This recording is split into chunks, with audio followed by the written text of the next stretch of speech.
I heard you say that there were lots of similarities for you in the world of ballet and wrestling. Yeah, yeah. I think there's a lot of similarities as well in the characters and their struggles. Yeah. Was that intentional, or you just discovered that it happened that way? I think it was both, you know, it was amazing how similar it was. You know, you take the lowest art, if people want to call it art, wrestling, and you take, you know, arguably the highest art, ballet, and the athletes are very similar. You know, they're risking their bodies and they're damaging their bodies, and they're expressing their art through their bodies, and you know, it's just very bizarre how similar they are.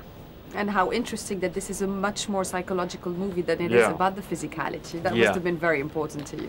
Yeah, I mean, you know, an early inspiration was Dostoevsky's The Double, which is about this guy who wakes up and his double is replacing his life, and I really liked that idea. And then after seeing a production of Swan Lake and seeing that, wow, one dancer is playing the Black Swan and the White Swan, so there is this, you know, double thing going on, I thought was just really interesting and fascinating.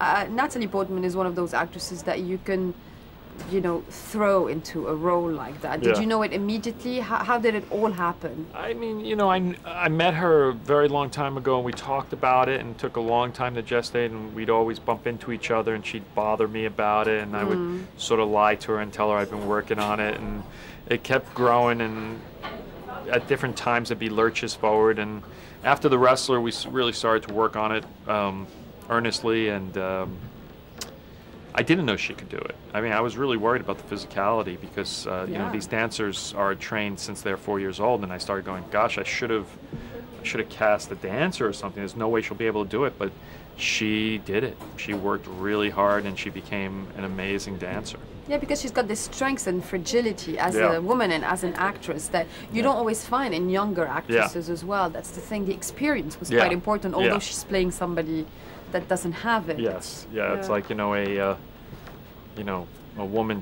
girl trapped in a woman's body, trying to burst out, trying to find her sexuality, trying to come alive, trying to, you know, have an orgasm. And, so absolutely. Trying to become the swan. Yeah. It's, you know, it was quite interesting. Is it true that the world of ballet is quite closed, and then, you know, you don't have access to all the information you would like? It was very hard to get in, but eventually they let us in. It took a long time. You know, most of the time when, you know, you say you want to make a movie, they sort of open up their doors and they let you see everything you can.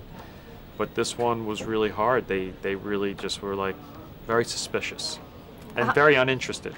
And very uninterested, right, to be exposed, because it has to be all perfect. That's the thing. I guess so. Maybe that is. They maybe didn't want to have the ropes, you know, and the pulleys all shown. Yeah, exactly. The inside of the shoes. Yeah. A final question, obviously, about Venice. It's always great to come back when you've had a triumph before. So does it make you more relaxed about presenting a movie, or is it all the more daunting? I was pretty relaxed until they told me I was sitting next to the president of Italy last night, who's, you know, 82 years old, and his wife. And I'm like, oh my gosh, this film is really upsetting, and there's ecstasy, and there's lesbians, and oh my God, what's going on here? But he was a good sport, and he seemed to really like it, so I was very relieved.